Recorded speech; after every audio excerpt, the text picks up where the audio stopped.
Exercice 7.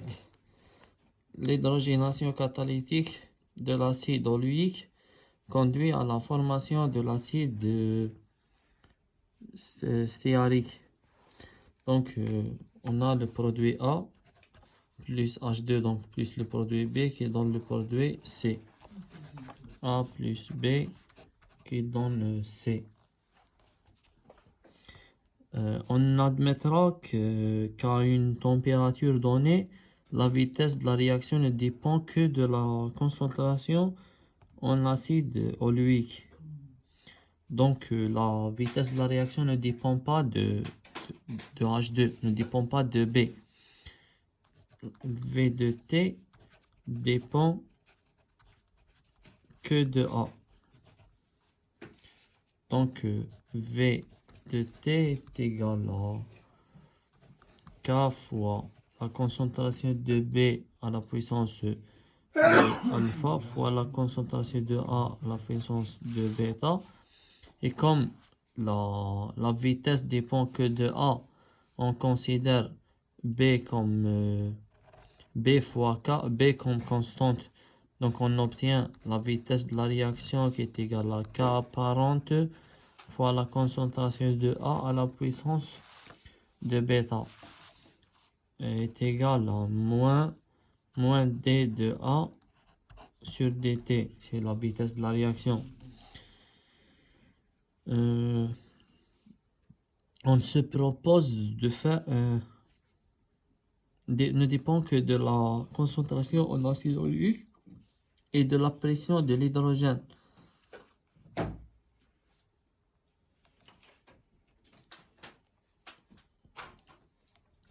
On se propose de faire l'étude de la cinétique de la réaction à température et pression constante. Au cours d'une première expérience, la concentration de la phase liquide en acide oluique est suivie en fonction du temps par analyse chromatographique.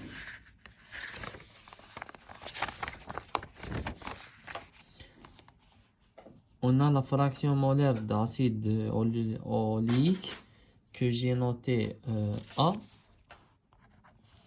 Les valeurs de la fraction molaire en fonction du temps. Ils ont demandé de déterminer l'ordre partiel de la réaction par rapport à l'acide oléique, par rapport au réactif A. Donc, on a des valeurs de fraction molaire et on sait que la vitesse, une vitesse, elle est en fonction de la concentration. Donc, il faut déterminer la concentration de A pour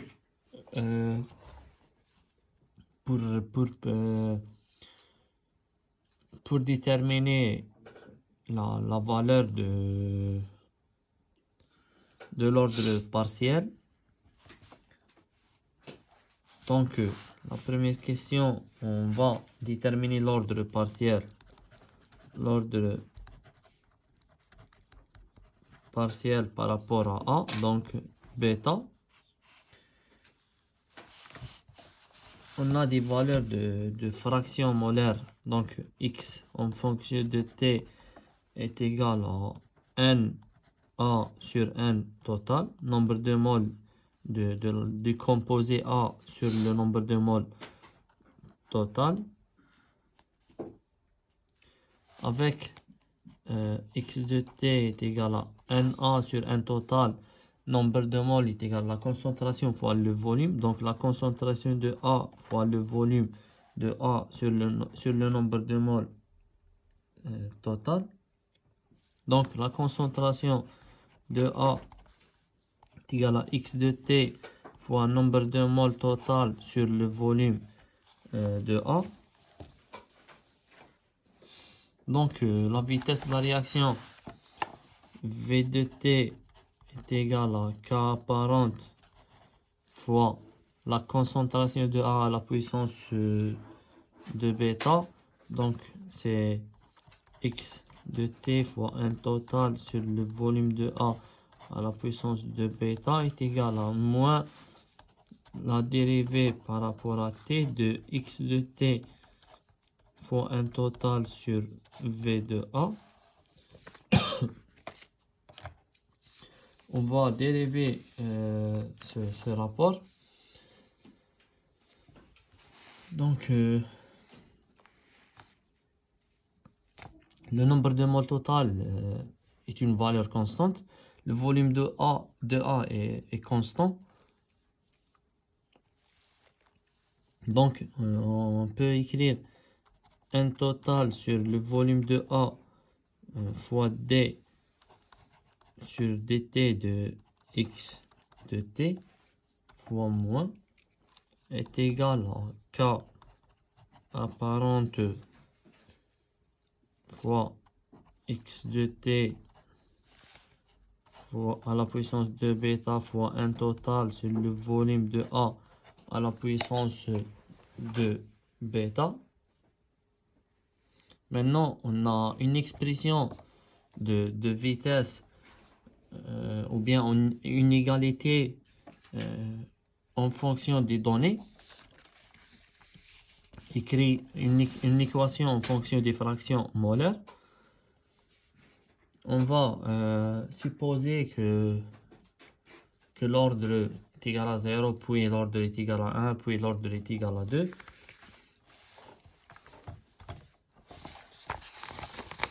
Je vais supposer que l'ordre bêta est égal à 1. Donc, C bêta est égal à 1.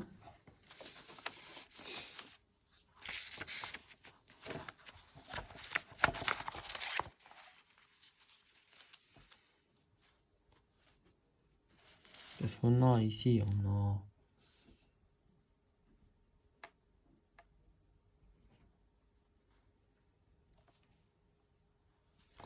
On a un total sur le volume de A fois D sur dt de fois x de t est égal à moins k apparente fois x de t à la puissance de bêta fois un total sur v de a à la puissance de bêta. On a supposé que l'ordre bêta est égal à 1, donc celui-là c'est 1 et celui-là c'est 1. On obtient un total sur le volume de A, d sur dt fois dx fois x de t, la dérivée de x de t, est égal à moins k apparente fois x de t fois un total sur le volume de A. On peut simplifier n sur v avec n sur v. Donc, on obtient dx de t est égal à moins k apparente sur x de t ici fois dt. On intègre des deux côtés entre x0 et x de t et entre t est égal à 0 et t. f' sur f, donc c'est ln de f, donc c'est ln de x. ln x de t moins ln x0 est égal à moins k apparente fois t. Donc k apparente est égal à ln x de t moins ln x0 sur t avec le signe moins, donc on obtient ln x0 moins ln x de t sur t. On a les valeurs de x et on a la valeur de x0 c'est 0,850 et on a les valeurs de temps.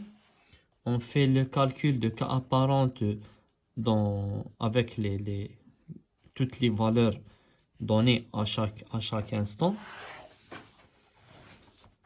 T en seconde, on a 0, 345 et 550 avec 1065 et 1965. 0,227 et 0,422, 0,59, 0,677, 0,85. C'est les valeurs de x. On va calculer les valeurs de ln de x. Puis, on va calculer toutes les valeurs de K correspondantes. Donc, on va calculer les valeurs de ln de x. Puis, on va calculer les valeurs de K apparentes en remplaçant t par la valeur du temps correspondante aux valeurs trouvées ici. Donc, ln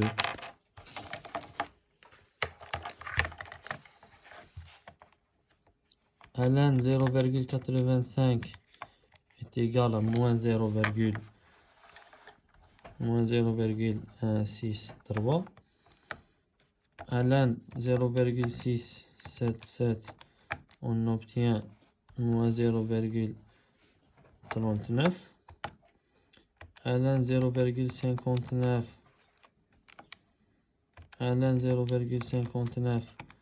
on obtient moins 0,527. ln 0,422, on obtient moins 0,862. ln 0,227, on obtient moins 1,482.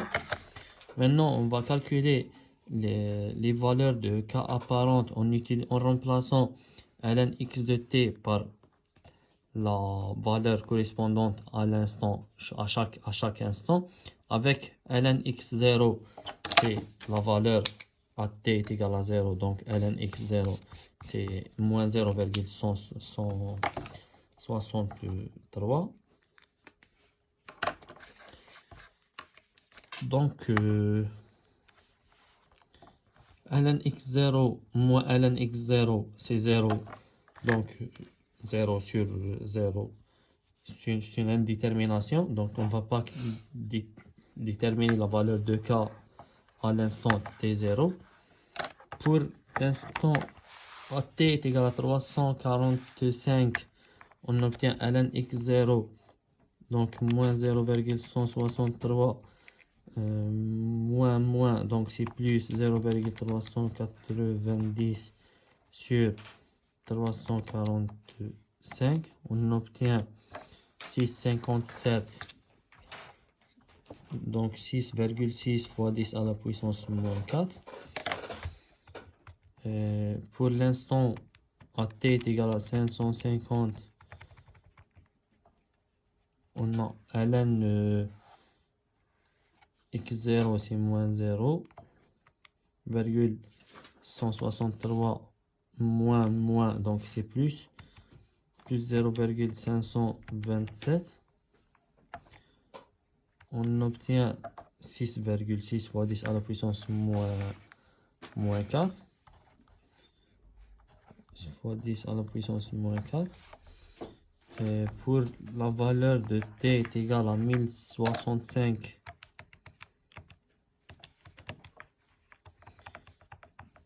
on a une valeur de ln de x est égale à moins 0,862, donc moins c'est plus 0,862, on obtient 6,56, donc c'est 6,6,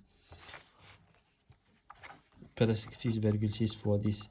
On va pas trouver les mêmes valeurs parce qu'on a les erreurs de calcul, mais on va trouver des valeurs dans un intervalle d'incertitude accepté.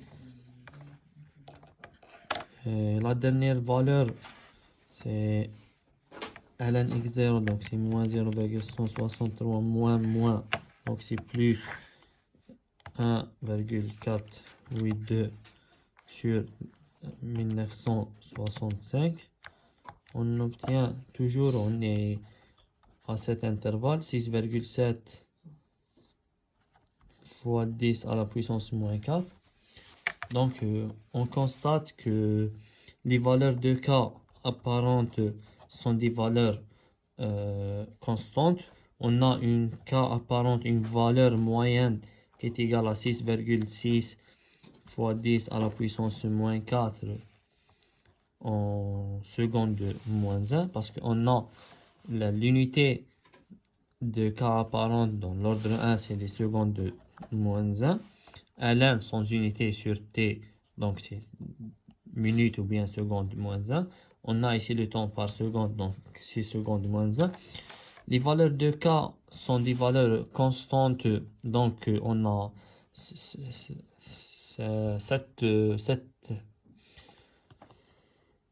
les résultats confirment que l'ordre n est égal à 1, donc la supposition est correcte. On a déterminé l'ordre de la réaction.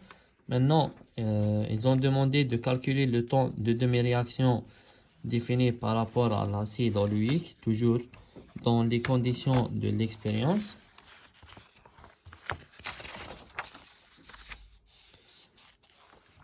À T est égal à Tn demi, la concentration de l'acide est égale à la concentration initiale sur 2. On va remplacer par la concentration pour trouver une valeur de Tn demi qui est égale à ln2 sur K, ou bien on va utiliser la relation de Tn demi directement. On a démontré cette égalité dans les exercices qu'on a fait déjà. Donc ln2 sur K, avec c'est ln2 sur la valeur trouvée de K, 6,6 fois 10 à la puissance moins 4, 6,6 fois 10 à la puissance moins 4. On va trouver un Tn demi qui est égal à